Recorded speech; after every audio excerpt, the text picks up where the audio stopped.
নমস্কার বন্ধুরা, welcome to my channel SB explorer. তো বন্ধুরা, সকলকে জানাই শুভ সকাল।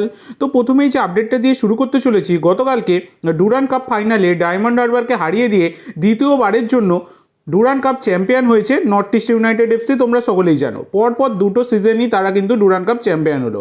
গত সিজনে হয়েছে, এই সিজনেও হলো।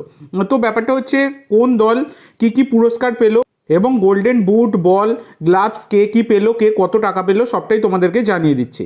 তো দেখো, গোল্ডেন বল আর বুট দুখানে কিন্তু জিতেছে আলাদিন আজারাই। আইএসএলেও যেমন জিতেছে তেমন ডুরান্ড কাপেও জিতলো। আর গোল্ডেন গ্লাভস গুরমিত সিং, মানে নর্থ ইস্টের গোলকিপার গুরমিত সিং, তিনি কিন্তু জিতেছেন গোল্ডেন গ্লাভস। আর এদিকে চ্যাম্পিয়ন দল নর্থ ইস্ট, তারা কিন্তু 1,21,00,000 টাকা পেয়েছে চ্যাম্পিয়ন দল হিসাবে। রানার্স আপ দল ডায়মন্ড হারবার, তারা কিন্তু 60 লাখ টাকা পেয়েছে। আর এদিকে দুখানা যে সেমিফাইনালিস্ট ছিল, মানে যারা হেরে গেছে আর কি, ইস্ট বেঙ্গল আর শিলং লাজং, তারা দুজনেই কিন্তু 25 লাখ করে টাকা পেয়েছে। আর কোয়ার্টার ফাইনালে যারা হেরে গিয়েছিল 4টে দল, যেমন মোহনবাগান, বড়োল্যান্ড, তারপর হচ্ছে জামশেদপুর, ইন্ডিয়ান নেভি, এরা কিন্তু 15 লাখ করে টাকা পেয়েছে। তো এই হচ্ছে প্রাইজ মানি ডিস্ট্রিবিউশন, সেটা তোমাদের সাথে শেয়ার করে দিলাম। এর পরবর্তী যে আপডেটটা তোমাদের সাথে শেয়ার করতে চলেছি, সেটা হচ্ছে মোহামেডান এসসির প্রাক্তন রাশিয়ান কোচ আন্দ্রে চেরনিসভকে নিয়ে। তো এই আন্দ্রে চেরনিসভ, যিনি কিন্তু মাঝপথে পয়সাকড়ি না পেয়ে, মানে স্যালারি না পেয়ে মোহামেডান ছেড়ে দেশে ফিরে গিয়েছিলেন, তো তিনি কিন্তু বর্তমানে আবার ভারতে ফিরছেন। তো কেরালা সুপার লিগের ক্লাব ত্রিশুর ম্যাজিক এফসি, সেখানে কিন্তু তিনি যোগ দিতে চলেছেন হেড কোচ হিসাবে। তো এটা কিন্তু একটা বড় খবর, সেটা বলাই যায়। তো পরবর্তী আপডেটে যাওয়ার আগে তোমাদের সকলের কাছে আমার একটাই অনুরোধ, যারা চ্যানেলে প্রথমবার এসেছো অবশ্যই সকলে একটা করে সাবস্ক্রাইব করে দিয়ে আমাদের সাথে যুক্ত হয়ে যেও। সাবস্ক্রাইব করা যেহেতু একদমই ফ্রি, তাই অবশ্যই সকলে একটা করে সাবস্ক্রাইব করে দিতে ভুলো না। তো পরবর্তী যে আপডেটটা তোমাদের সাথে শেয়ার করতে চলেছি, সেটা হচ্ছে 34 বছর বয়সী ব্রাজিলিয়ান স্ট্রাইকার দিয়েগো মরিসিওকে নিয়ে। তো দিয়েগো মরিসিও, যার মার্কেট ভ্যালু 2.2 কোটি টাকা, তাকে তোমরা সকলেই চেনো। গত সিজন অবধি তিনি আইএসএলে উড়িষ্যা এফসিতে খেলে গেছেন। তো এই সিজনে তাকে কিন্তু ছেড়ে দিয়েছে উড়িষ্যা এফসি, এবং তিনি কিন্তু বর্তমানে যোগ দিলেন ইন্দোনেশিয়ার ফার্স্ট ডিভিশন ক্লাব পার্সেবায়া সুরাবায়াতে। তো এই ডিলটা কিন্তু ডান হয়ে গেছে। তো দিয়েগো মরিসিও, তাকে কিন্তু আর ভারতের মাটিতে খেলতে দেখতে পাওয়া যাবে না। তো এর পরবর্তী যে আপডেটটা তোমাদের সাথে শেয়ার করব, এটা একটা খুবই গুরুত্বপূর্ণ আপডেট মোহনবাগানের জন্য, যেটা হচ্ছে মোহনবাগান দেশের সেরা ক্লাব। তো মানে আমরা সকলেই জানি ন্যাশনাল ক্লাব এবং দেশের সেরা ক্লাব, 1 নম্বর ক্লাব। তো বর্তমানে শুধুমাত্র যে মোহনবাগান সমর্থকেরাই সবটা জানে তা নয়, এবার কিন্তু বিশ্বও জানবে। কারণ অপটা গ্লোবাল র্যাঙ্কিং যেটা প্রকাশিত হয়েছে, সেখানে কিন্তু দেশের 1 নম্বর ক্লাব হিসাবে মোহনবাগানকে দেখানো হয়েছে। তো এটা কিন্তু একটা বিশাল বড় খবর, সেটা বলা যায়। অপটা গ্লোবাল র্যাঙ্কিং, সেখানে কিন্তু 1 নম্বর ক্লাব, মানে দেশের 1 নম্বর ক্লাব মোহনবাগান, সেটা কিন্তু তারা ঘোষণা করেছে।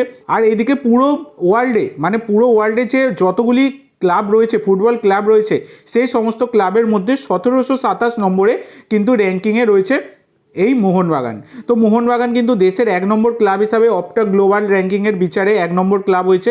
আর এদিকে গোটা বিশ্বের নিরিখে 1727 মোহনবাগানের কিন্তু র্যাঙ্কিং, যেটা কিন্তু প্রকাশিত হয়েছে, যেটা একটা বড় খবর বলাই যায়। এর পরবর্তী যে আপডেটটা তোমাদের সাথে শেয়ার করব, সেটা হচ্ছে মেহতাব সিংকে নিয়ে। তো ইতিমধ্যে দাঁড়িয়ে মেহতাব সিংয়ের নাম মোহনবাগান ম্যানেজমেন্ট ঘোষণা করে দিয়েছে, তোমরা সকলেই জানো। তো মেহতাবের জার্সি নাম্বার নিয়ে তোমরা অনেকেই জিজ্ঞাসা করছিলে। তো গতকালকে আমি বলেছিলাম, যতক্ষণ না জার্সি নাম্বার ঘোষণা হচ্ছে ততক্ষণ কিন্তু বলা যাবে না।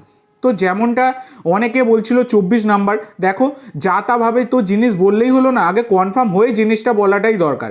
আমি সেই কারণে কালকে কিচ্ছু বলিনি, তবে বর্তমানে অফিসিয়াল কিন্তু হয়ে গেছে তার জার্সি নম্বর। তো যেটা পরে তিনি গতকালকে প্র্যাকটিস করতে নেমেছিলেন মেহতাব সিং, সেটা হচ্ছে 73 নম্বর জার্সি। তো মেহতাব সিংয়ের গায়ে কিন্তু উঠেছে 73 নম্বর জার্সি। এই জার্সি পরেই তিনি কিন্তু খেলবেন, এবং গতকাল থেকে তিনি কিন্তু মোহনবাগানের সাথে অনুশীলনে যোগ দিয়েছেন এবং পুরো দমে অনুশীলন করেছেন। এইটা হচ্ছে সবথেকে বড় কথা। আর মোহনবাগানে তিনি যোগ দেওয়ার রহস্যও ফাঁস করেছেন, কেন তিনি যোগ দিয়েছেন। তো সেখানে মেহতাব বলেছেন যে ভারতীয় ফুটবলে মোহনবাগানের সুনাম ও সাফল্য প্রশ্নাতীত। আমার কাছে কলকাতার আরও ক্লাবের প্রস্তাব ছিল, কিন্তু মলিনার টিমে খেলতে পারলে নিজেকে আরও প্রতিষ্ঠিত ও সমৃদ্ধ করতে পারবো। এছাড়া মেহতাব আরও বলেছেন, মোহনবাগানে খেলার স্বপ্ন ভারতের সব ফুটবলারেরই থাকে, আমারও ছিল। সেই স্বপ্ন সফল হলো। মোহনবাগান অত্যন্ত শক্তিশালী দল, এটা কিন্তু মেহতাব সিং তিনি নিজেই জানিয়েছেন। তো এর পরবর্তী যে আপডেটটা দেবো এবং লাস্ট আপডেট যেটা, সেটা গতকালকেও তোমাদের সাথে শেয়ার করেছি। 27 বছর বয়সী ভারতীয় রাইট উইঙ্গারের প্লেয়ার মোহাম্মদ ইয়াসিরকে নিয়ে। তো এই মোহাম্মদ ইয়াসির তাকে কিন্তু দলে নিতে চাইছে মোহনবাগান এবং তার সাথে কথাবার্তাও চালাচ্ছে। তার সাথে এফসি গোয়া 2028 সাল অবধি চুক্তি রয়েছে, সেক্ষেত্রে একটা মোটা টাকা ট্রান্সফার ফি দিয়ে কিন্তু তাকে দলে নিতে হবে, সেটাও কিন্তু মোহনবাগান রাজি। মোহনবাগান টাকা পয়সা কিন্তু খরচা করতে পিছু পা হয় না, এর আগেও একাধিকবার আমি তোমাদেরকে বলেছি। তো মোহনবাগানে এবার কি তাহলে আসার ইঙ্গিত দিলেন মোহাম্মদ ইয়াসির? কারণ ইতিমধ্যেই মোহাম্মদ ইয়াসির তিনি কিন্তু ফলো করেছেন ইনস্টাগ্রামে মোহনবাগানকে ইনস্টাগ্রামে তিনি ফলো করেছেন, যেটা কিন্তু একটা ইঙ্গিত হতেই পারে। কারণ মানে তোমরা যদি দেখো তাহলে কিন্তু তিনি বর্তমানে এফসি গোয়াতে খেলেন, তাই তিনি এফসি গোয়াকে ফলো করেছেন। আর পুরনো ক্লাব হায়দ্রাবাদ এফসি তাকে কিন্তু ফলো করা আছে। আর বর্তমানে কিন্তু তিনি নতুন করে মোহনবাগানকে ফলো করেছেন, আর কিন্তু কোনো রকম ক্লাবকে তিনি ফলো করেননি। সেক্ষেত্রে তাহলে কি তিনি মোহনবাগানে যোগ দিচ্ছেন? এটাই কিন্তু এখন বড় প্রশ্ন। তো দেখা যাক পরবর্তীকালে এই ডিলের বিষয়ে কোনো রকম কনফার্মেশন এসে গেলে আমি তোমাদের সাথে শেয়ার করে দেবো। তো আজকের জন্য এইটুকু বন্ধুরা, ভিডিওটি ভালো লাগলে অবশ্যই লাইক করো, শেয়ার করো। আমার চ্যানেলে প্রথমবার এসে থাকলে চ্যানেলটি সাবস্ক্রাইব করো আর কমেন্ট করে জানাও ভিডিওটি কেমন লাগলো। ধন্যবাদ।